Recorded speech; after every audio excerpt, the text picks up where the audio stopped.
Relatos de Poder, Carlos Castaneda. Segunda parte, El Tonal y el Nahual. Capítulo 6, El Día del Tonal. Al salir del restaurante, dije a don Juan que había tenido razón en advertirme acerca de la dificultad del tema, y que mi destreza intelectual no servía para captar sus conceptos y explicaciones. Sugerí que tal vez, si yo fuera a mi hotel a leer mis notas, mejoraría mi comprensión del asunto. Trató de tranquilizarme. Dijo que me estaba preocupando por palabras. Mientras hablaba, experimenté un escalofrío, y por un instante sentí que, en verdad, había otra zona dentro de mí. Mencioné a don Juan mis inexplicables sensaciones. Su curiosidad pareció despertarse. Le dije que había tenido antes dichas sensaciones y que parecían ser lapsos momentáneos, interrupciones en mi flujo de conciencia. Siempre se manifestaban como una sacudida en mi cuerpo, seguida por la impresión de hallarme suspendido en algo. Nos dirigimos al centro, caminando pausadamente. Don Juan me pidió relatar todos los detalles de mis lapsos. Me resultaba muy difícil describirlos, más allá de llamarlos momentos de olvido o distracción, o de no fijarme en lo que hacía. Con toda paciencia me contradijo. Señaló que yo era una persona exigente, tenía una buena memoria y era muy cuidadoso en mis acciones. En un principio se me había ocurrido que aquellos lapsos peculiares se asociaban con la cesación del diálogo interno, pero también los experimentaba cuando había hablado extensamente conmigo mismo. Parecían brotar de una zona independiente de todo cuanto yo conocía. Don Juan me dio palmaditas en la espalda. Sonrió con deleite visible. Por fin empiezas a establecer relaciones reales, dijo. Le pedí explicar la críptica frase, pero él detuvo abruptamente nuestra conversación y me hizo seña de seguirlo al atrio de una iglesia.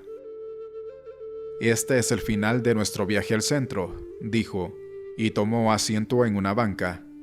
Aquí tenemos un sitio ideal para observar a la gente. Unos pasan por la calle y otros vienen a la iglesia. Desde aquí podemos verlos a todos. Señaló una calle ancha de comercios y el sendero de grava que llevaba a los escalones de la iglesia. Nuestra banca estaba a medio camino entre el templo y la calle. Esta es mi banca favorita, dijo, acariciando la madera. Me guiñó el ojo y añadió, sonriendo. Le caigo bien, por eso no había nadie sentado aquí. Sabía que yo venía. ¿La banca sabía eso? No, la banca no, mi nahual. ¿Es el nahual algo consciente? ¿Se da cuenta de las cosas? Por supuesto que se da cuenta de todo, por eso me interesa tu relato. Lo que tú llamas lapsos y sensaciones es el nahual.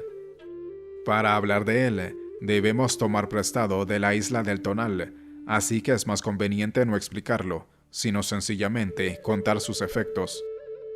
Quise decir alguna otra cosa sobre aquellas sensaciones peculiares, pero él me silenció. Esto es todo por hoy. Hoy no es día del nahual, hoy es el día del Tonal, dijo. Me puse mi traje, porque hoy soy todo tonal. Se me quedó mirando. Yo iba a decirle que el tema estaba resultando más difícil que cualquier otra cosa que jamás me hubiera explicado. Él pareció anticipar mis palabras. Es difícil, dijo. Lo sé, pero si se piensa que esta es la etapa final, la última etapa de lo que te he estado enseñando, no estamos diciendo demasiado al decir que envuelve todo cuanto mencioné desde el primer día en que nos encontramos. Guardamos silencio un largo rato. Yo sentía que debía esperar la reanudación de las explicaciones, pero tuve un repentino ataque de aprensión y pregunté apresuradamente, ¿están dentro de nosotros el nahual y el tonal? Me dirigió una mirada penetrante. Esa es una pregunta muy difícil, dijo. Tú mismo dirías que están dentro de nosotros. Yo mismo diría que no lo están, pero ninguno de nosotros estaría en lo cierto. El tonal de tu tiempo te empuja a mantener que todo lo que se trata de tus sensaciones y pensamientos tienen lugar dentro de ti. El tonal de los brujos dice lo contrario. Todo está afuera. ¿Quién tiene razón? Ninguno. adentro, afuera, eso realmente no importa. Hice una observación. Dije que cuando hablábamos del tonal y del nahual, parecía que aún hubiera una tercera parte. Él había dicho que el tonal nos fuerza a ejecutar acciones, y si era imposible tomar en cuenta al nahual, ¿quién era entonces el ser forzado? No me respondió directamente. Explicar todo esto no es tan sencillo, dijo, por muy astutas que sean las aduanas del tonal. El asunto es que el nahual salta a la superficie, pero su salida a la superficie siempre es inadvertida. El gran arte del tonal es reprimir toda manifestación del nahual, de tal modo que, cuando su presencia sea lo más obvio del mundo, pasa por alto. ¿Para quién pasa por alto? Chasqueó la lengua, sacudiendo la cabeza de arriba a abajo. Lo presioné a responder. Para el tonal, dijo. Estoy hablando exclusivamente del tonal. Por supuesto que ando con rodeos, pero eso no debería sorprenderte ni molestarte. Te advertí la dificultad de comprender lo que tengo que decirte. Me tuve que salir con todas estas bolas, porque mi tonal se da cuenta de que está hablando de sí mismo. En otras palabras, mi tonal se usa a sí mismo a fin de entender la información que yo quiero que tu tonal tenga en claro. Digamos que el tonal, puesto que se da tremenda cuenta del esfuerzo que cuesta hablar de sí mismo, ha creado los términos yo mismo y otros así por el estilo, como balance, y gracias a ellos puede hablar con otros tonales, o consigo mismo, acerca de sí mismo. Ahora, cuando digo que el tonal nos fuerza a hacer algo, no quiero decir que haya ahí una tercera parte. Por lo visto, el tonal se fuerza a sí mismo a seguir sus propios juicios. En ciertas ocasiones, o bajo determinadas circunstancias especiales, algo en el mismo tonal se da cuenta de que hay más en nosotros. Es como una voz que surge de las profundidades, la voz del nahual. Como se ve, la totalidad de nosotros mismos es una condición natural que el tonal no puede aniquilar por entero, y hay montones, sobre todo en la vida de un guerrero, en que la totalidad se hace aparente. Durante esos momentos, uno puede adivinar y valorar lo que realmente somos. Esas sacudidas que has tenido te resultan muy bien, porque esa es la forma en que surge el nahual. En esos momentos, el tonal se da cuenta de la totalidad de uno mismo. Siempre es una sacudida, porque darse cuenta de esto desbarata el sosiego. Yo llamo a ese sentimiento darse cuenta de la totalidad del ser que va a morir. La idea es que en el momento de la muerte, el otro miembro del par verdadero, el nahual, empieza a operar por completo, y el sentir y los recuerdos y las percepciones guardadas en nuestras pantorrillas y muslos, en nuestra espalda y hombros y cuello, empiezan a expandirse y a desintegrarse. Como las cuentas de un interminable collar roto, se desparraman sin la fuerza unificadora de la vida. Me miró, sus ojos eran apacibles. Me sentí incómodo, estúpido. La totalidad de nosotros mismos es un asunto muy peliagudo, dijo. Necesitamos solamente una porción muy pequeña de esa totalidad para llevar a cabo las tareas más complejas de la vida, pero al morir, morimos con la totalidad de nosotros mismos. Un brujo hace la pregunta: si vamos a morir con la totalidad de nosotros mismos, ¿por qué no, entonces, vivir con esa totalidad? Movió la cabeza para indicarme mirar a las numerosas personas que pasaban. Son todos tonal, dijo. Voy a señalarte algunos para que tu tonal los evalúe, y al evaluarlos, se evaluará a sí mismo.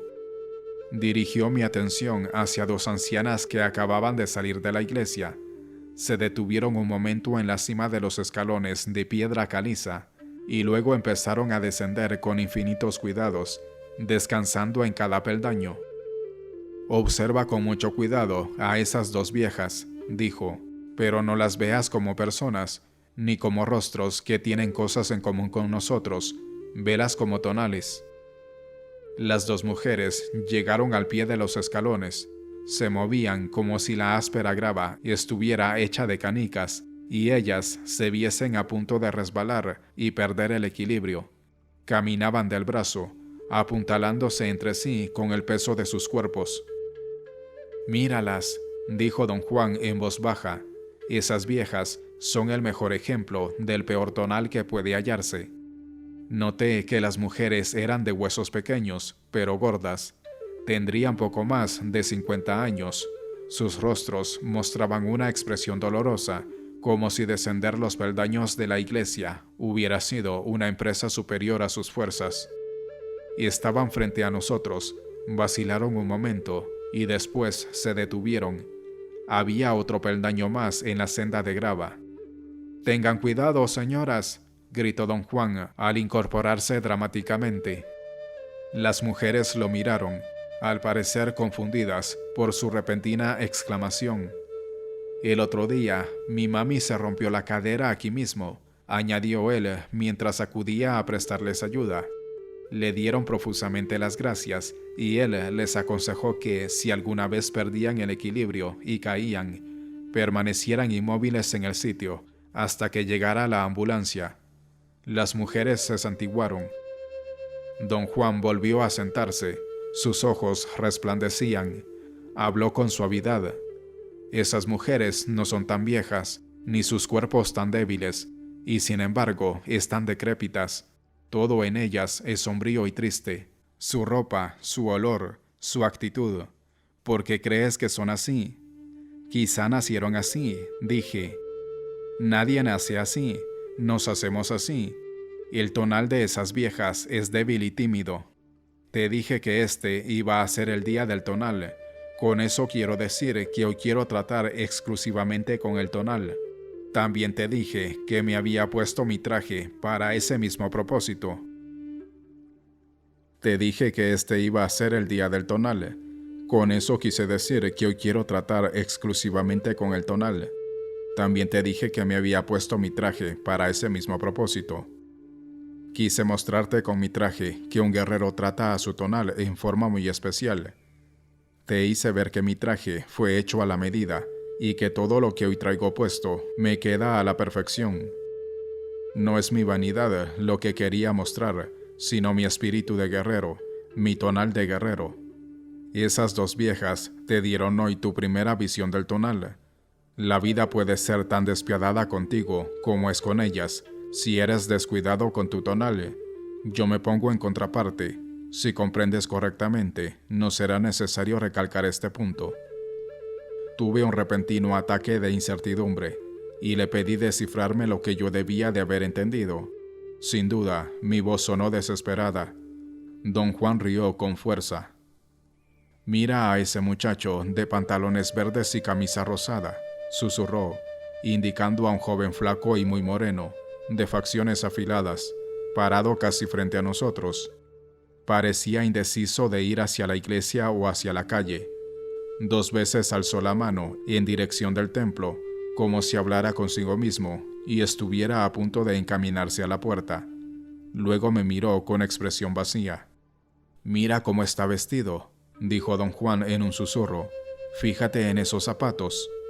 La ropa del muchacho se veía andrajosa y arrugada, y sus zapatos estaban cayéndose a pedazos. «Se ve que es muy pobre», dije. «¿Es eso todo lo que puedes decir?», preguntó don Juan.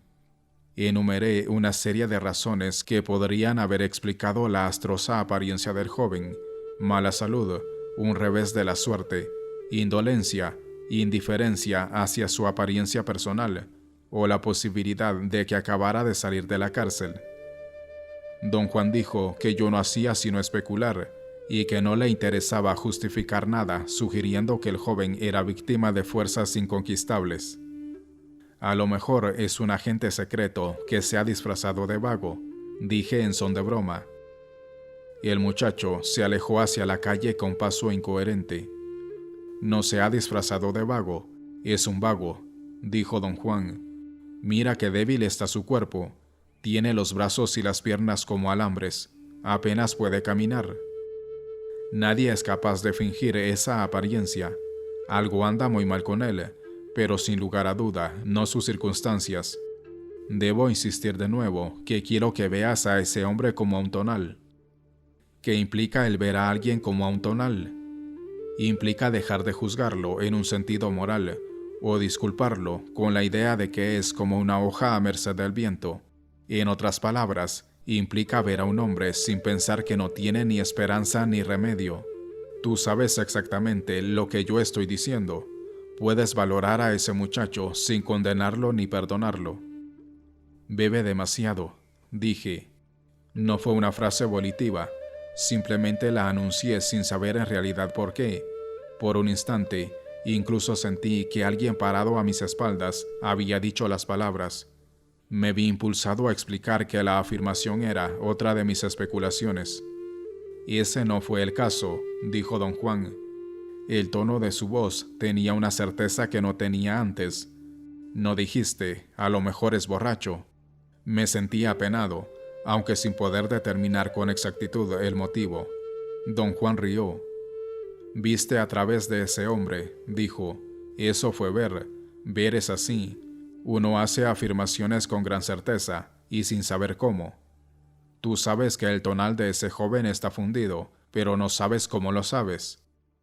Hube de admitir que de algún modo había tenido esa impresión. Y es muy cierto, don Juan. No importa realmente que sea joven, y está tan decrépito como esas dos viejas. La juventud no le pone de ningún modo barrera al deterioro del tonal.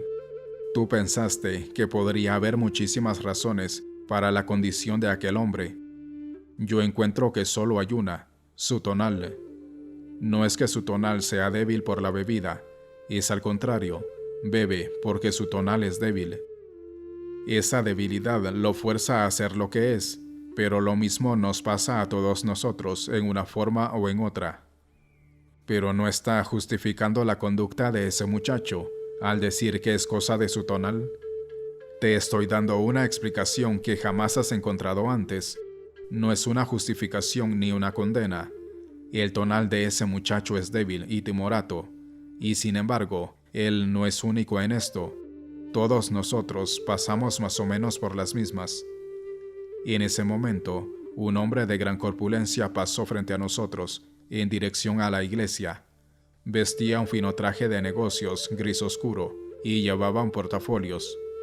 El cuello de su camisa estaba desabotonado y la corbata floja. Sudaba profusamente. Su piel era muy blanca, lo cual hacía aún más obvia la transpiración. Fíjate en él, me ordenó don Juan. Los pasos del hombre eran cortos pero pesados. Su andar tenía cierto bamboleo. Nos subió hacia la iglesia, la rodeó y desapareció tras ella. No hay necesidad de tratar el cuerpo de una manera tan atroz, dijo don Juan con un toque de sarcasmo.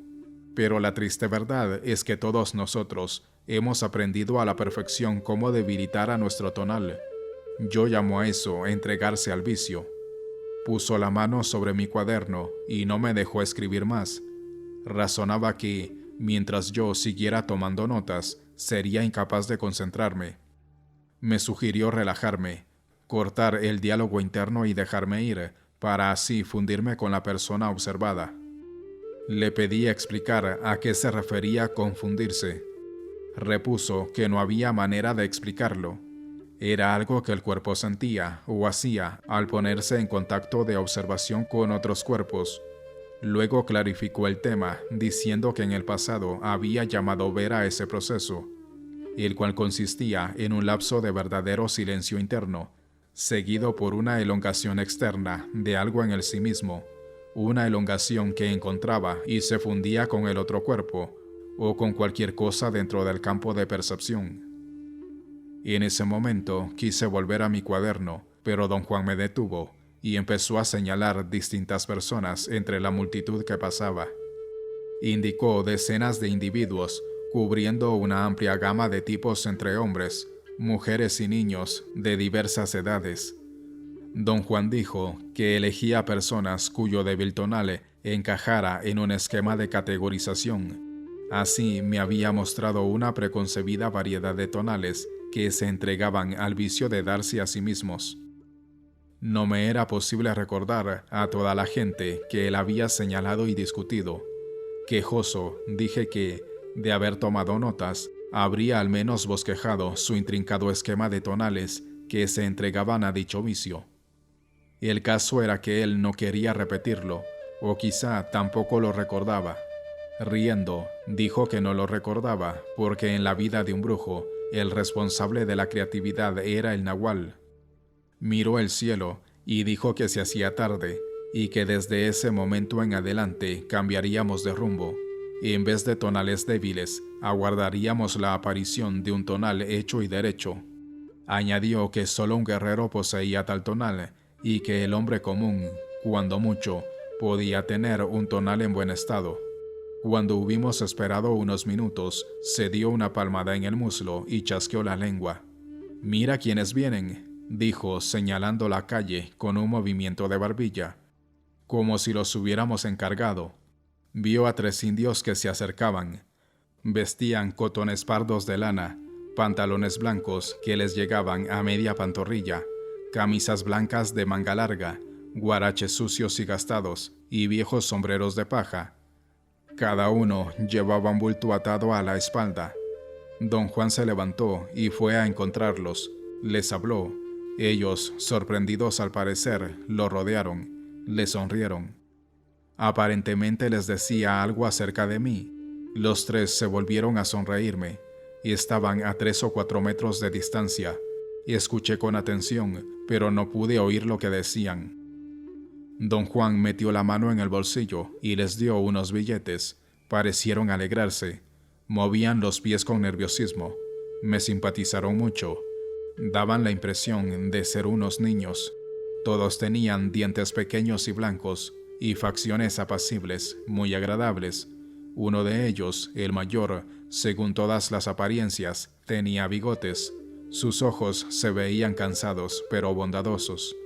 Se quitó el sombrero y se acercó a la banca. Los otros lo siguieron. Los 3 me saludaron al unísono. Nos dimos la mano. Don Juan me dijo que les diera algo de dinero. Lo agradecieron y, tras un silencio cortés, dijeron adiós. Don Juan volvió a sentarse en la banca y los miramos desaparecer en la multitud. Dije a don Juan que, por algún motivo extraño, me habían simpatizado en extremo. «No es tan extraño», dijo él. «Has de haber sentido que tienen un buen tonal. Un tonal bueno, sí, pero no para nuestro tiempo. Probablemente sentiste que eran como niños. Lo son, y eso es muy duro. Yo los entiendo mejor que tú, por eso no pude menos que sentir un poquitín de tristeza. Los indios son como perros, no tienen nada, pero esa es la naturaleza de su fortuna, y no debería entristecerme. Mi tristeza, desde luego, es mi propia manera de entregarme a mi vicio». «¿De dónde son, don Juan?» «De las sierras. Han venido aquí a buscar fortuna. Quieren hacerse comerciantes. Son hermanos. Les dije que yo también vine de las sierras y que soy comerciante. Dije que eras mi socio. El dinero que les dimos fue un rasgo que tuvimos con ellos. Un guerrero debe tener rasgos todo el tiempo. Sin duda necesitan el dinero, pero la necesidad no debe ser una consideración esencial cuando se tiene un rasgo. Lo que hay que buscar es el sentimiento.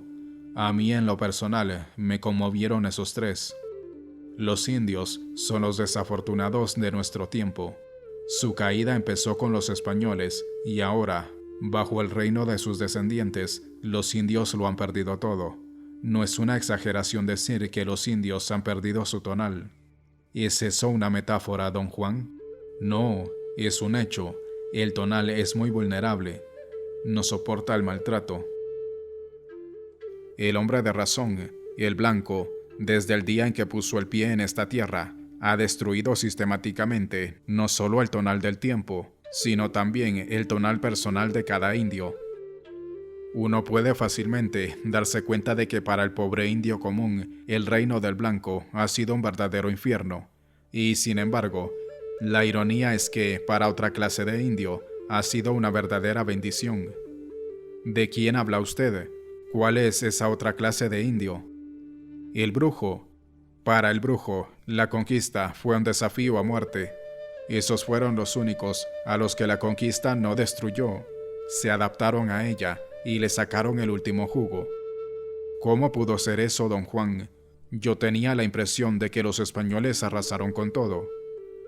Digamos que arrasaron con todo lo que estaba detrás de los límites de su propio tonal, pero en la vida que vivían los indios habían cosas incomprensibles para el blanco. Esas cosas ni siquiera las notaron. Capaz fue la pura suerte de los brujos, o capaz fue su conocimiento lo que los salvó. Después que el tonal del tiempo y el tonal personal de cada indio fueron aniquilados, los brujos se encontraron agarrados de lo único que seguía en pie, el nahual. En otras palabras, el tonal del brujo buscó refugio en su nahual. Esto no habría podido pasar de no ser por las penurias del pueblo vencido. Los hombres de conocimiento de hoy son el producto de esas condiciones y los únicos catadores del nahual, puesto que los dejaron allí totalmente solos. En esos matorrales, el blanco nunca se ha aventurado, es más aún, ni siquiera tiene la idea de que existen. Me sentí impelido en ese punto a presentar un argumento. Arguí con toda sinceridad que el pensamiento europeo había tomado nota de lo que él llamaba nahual. Traje a colación el concepto del ego trascendente, o el observador inobservado, presente en todas nuestras ideas, percepciones y sentimientos. Expliqué a don Juan que el individuo podía percibirse o intuirse a sí mismo como una entidad en sí a través del ego trascendente, porque solo éste era capaz de juicio, capaz de revelar la realidad dentro del terreno de su conciencia. Don Juan no se inmutó, echó a reír. «Revelar la realidad», dijo, remedándome. «Eso es lo que hace al tonal». Aduje que el tonal podía llamarse el ego empírico, localizado en la corriente pasajera de la propia conciencia o experiencia, mientras que el ego trascendente se hallaba detrás de esa corriente. «Observando, supongo», dijo él con sorna. «Cierto, observándose a sí mismo», dije. «Oigo lo que dices», repuso, «pero no dices nada. El nahual no es la experiencia, ni la intuición, ni el consciente. Esos términos, y todos los demás que se te dé la gana decir, son solo objetos en la isla del tonal. El nahual, en cambio, solo es efecto. El tonal empieza al nacer y termina al morir, pero el nahual nunca termina. El nahual no tiene límites. He dicho que el nahual es donde se cierne el poder. Esa era solo una forma de aludirlo. Quizá por razones del efecto que causa, el nahual pueda entenderse mejor en términos de poder. Por ejemplo, cuando hace rato te sentiste entumido y sin poder hablar, yo te estaba en verdad tranquilizando. Eso es, mi nahual actuaba sobre ti. ¿Cómo le fue posible hacer eso, don Juan? No vas a creerlo, pero nadie sabe cómo. Yo nada más sé que quería tu atención completa, y entonces mi nahual se encargó de hacerte el resto. Eso yo lo sé, porque soy el testigo de sus efectos, pero no sé cómo funciona. Calló un momento. Yo quería seguir sobre el tema. Intenté hacer una pregunta. Me silenció. Uno puede decir que el nahual es el responsable de la creatividad, dijo al fin, y me miró con ojos penetrantes. El nahual es la única parte de nosotros capaz de crear. Permaneció callado, mirándome. Sentí que estaba encaminando la discusión a un tópico que yo había deseado que él elucidara más ampliamente. Me había dicho que el tonal no creaba nada, sino solo atestiguaba y evaluaba. Le pregunté cómo explicaba el hecho de que construimos magníficas estructuras y máquinas. «Eso no es creatividad», dijo. «Eso es solamente moldear cualquier cosa con nuestras manos, ya sea personalmente o en conjunto con las manos de otros tonales. Un grupo de tonales puede moldear lo que sea, estructuras magníficas, como dices. Pero entonces, ¿qué es la creatividad, don Juan?» Se me quedó mirando, con los ojos entrecerrados. Chasqueó suavemente la boca, alzó la mano derecha por encima de la cabeza y con un brusco tirón torció la muñeca como si hiciera girar una perilla de puerta. «La creatividad es esto», dijo al poner la mano, con la palma ahuecada al nivel de mis ojos. Tardé un tiempo increíblemente largo en enfocar los ojos en su mano. Sentí que una membrana transparente sujetaba todo mi cuerpo en una posición fija, y que tenía que romperla para posar la vista en aquella mano. Me esforcé hasta que gotas de sudor fluyeron a mis ojos. Por fin, oí o sentí un chasquido, y mis ojos y mi cabeza se libraron de golpe. En la diestra de don Juan había el roedor más curioso que yo hubiese visto. Parecía una ardilla de cola esponjosa. La cola, sin embargo, era más bien la de un puercoespín. Tenía púas tiesas. «Tócalo», dijo don Juan con suavidad. Maquinalmente lo obedecí y pasé un dedo sobre el lomo suave. Don Juan acercó más su mano a mis ojos, y entonces noté algo que me produjo espasmos nerviosos.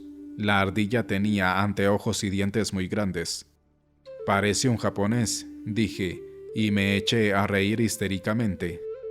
El roedor empezó a crecer en la palma de don Juan, y mientras mis ojos seguían llenos de lágrimas de risa, se hizo tan enorme que desapareció. Literalmente salió de mi campo de visión. Ocurrió con tal rapidez que me quedé a la mitad de un espasmo de risa. Cuando miré de nuevo, o cuando enjugué mis ojos y los enfoqué debidamente, me hallé mirando a don Juan.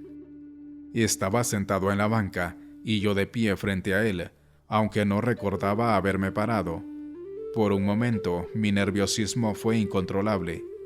Con toda calma, don Juan se levantó, me forzó a tomar asiento, apoyó mi barbilla entre el bíceps y el antebrazo de su brazo izquierdo y me golpeó en la cima de la cabeza con los nudillos de su diestra. El efecto fue como la sacudida de una corriente eléctrica. Me tranquilizó de inmediato. Yo deseaba preguntar tantas cosas, pero mis palabras no lograban vadear todos esos pensamientos. Tuve entonces aguda conciencia de que había perdido el control sobre mis cuerdas vocales, pero no quise esforzarme por hablar y me recliné contra el respaldo de la banca. Don Juan dijo con energía que yo debía integrarme y dejarme de tonterías. Me sentía un poco mareado. Imperioso, me ordenó escribir mis notas y me alargó mi bloque y mi lápiz tras recogerlos debajo de la banca. Hice un esfuerzo supremo por decir algo, y de nuevo tuve la clara sensación de que una membrana me envolvía. Resoplé y gruñí durante un momento, mientras don Juan reía, hasta que oí o sentí otro chasquido. Inmediatamente me puse a escribir. Don Juan habló como si me dictara.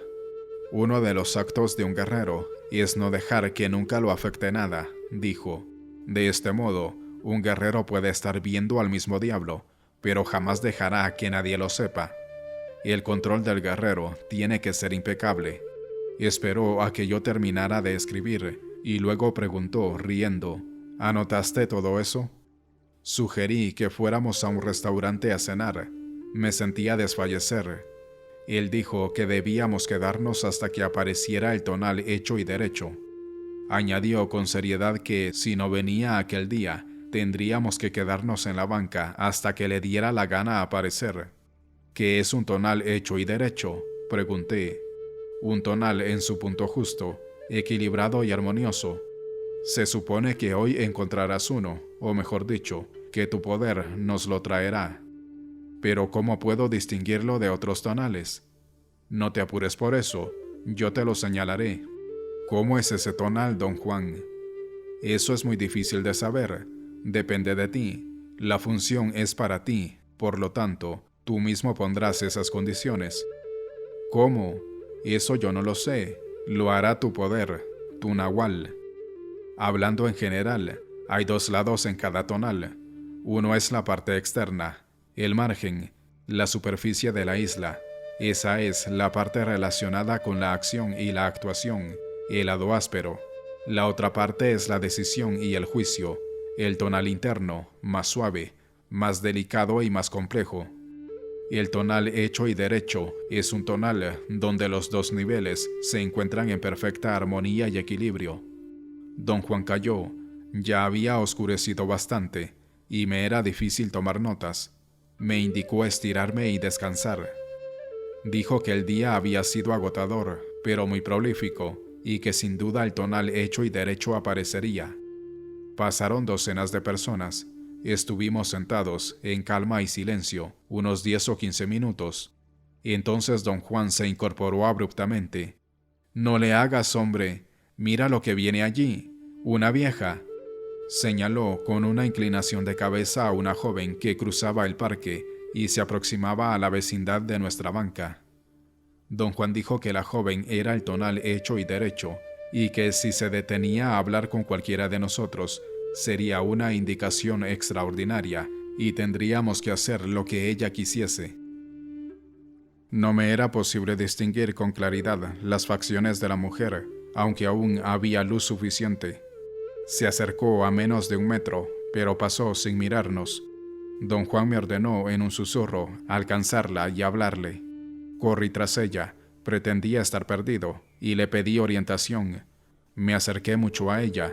Era joven, unos 25 años, de estatura mediana, muy atractiva y bien arreglada. Sus ojos eran claros y apacibles. Sonreía al escucharme. Había en ella algo que conquistaba. Me simpatizó tanto como los 3 indios. Regresé a la banca y tomé asiento. ¿Es esa chica un guerrero?, pregunté. No tanto, dijo don Juan. Tu poder no tiene todavía la agudeza necesaria para atraer un guerrero, pero ese es un tonal en muy buen estado, que podría convertirse en tonal hecho y derecho. Los guerreros están hechos de esa madera. Sus frases avivaron mi curiosidad. Le pregunté si las mujeres podían ser guerreros. Me miró, aparentemente desconcertado por la pregunta. Claro que pueden, dijo.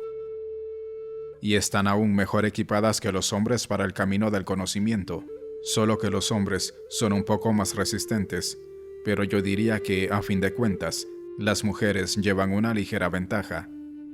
Me declaré intrigado por el hecho de que jamás habíamos hablado de mujeres en relación con su conocimiento. Tú eres hombre, dijo él, por ello uso el género masculino al hablar contigo. Eso es todo, lo demás es igual. Quise proseguir el interrogatorio, pero él hizo un gesto para cerrar el tema. Alzó la vista. El cielo estaba casi negro. Los conglomerados de nubes se veían extremadamente oscuros. Había aún, sin embargo, algunas áreas en que las nubes tenían un leve tinte anaranjado. El final del día es tu mejor hora, dijo don Juan. La aparición de esa muchacha en el filo mismo del día es una indicación. Hablamos del tonal, por tanto, es una indicación acerca de tu tonal. ¿Qué significa la indicación, don Juan? Significa que te queda muy poco para organizar tus arreglos. Cualquier arreglo que puedas haber construido tiene que ser un arreglo vivo, porque no tienes tiempo para hacer otros nuevos. Tus arreglos deben funcionar ahora o no tienen nada de arreglos. Te recomiendo que cuando vuelvas a tu casa revises tus líneas y te asegures de que son fuertes. Las vas a necesitar. ¿Qué va a pasar conmigo, don Juan? Hace años hiciste oferta al poder. Has seguido fielmente las penalidades del aprendizaje, sin inquietarte ni apurarte. Ahora estás al filo del día. ¿Qué significa eso? Para un tonal hecho y derecho, todo cuanto hay en la isla del tonal es un desafío.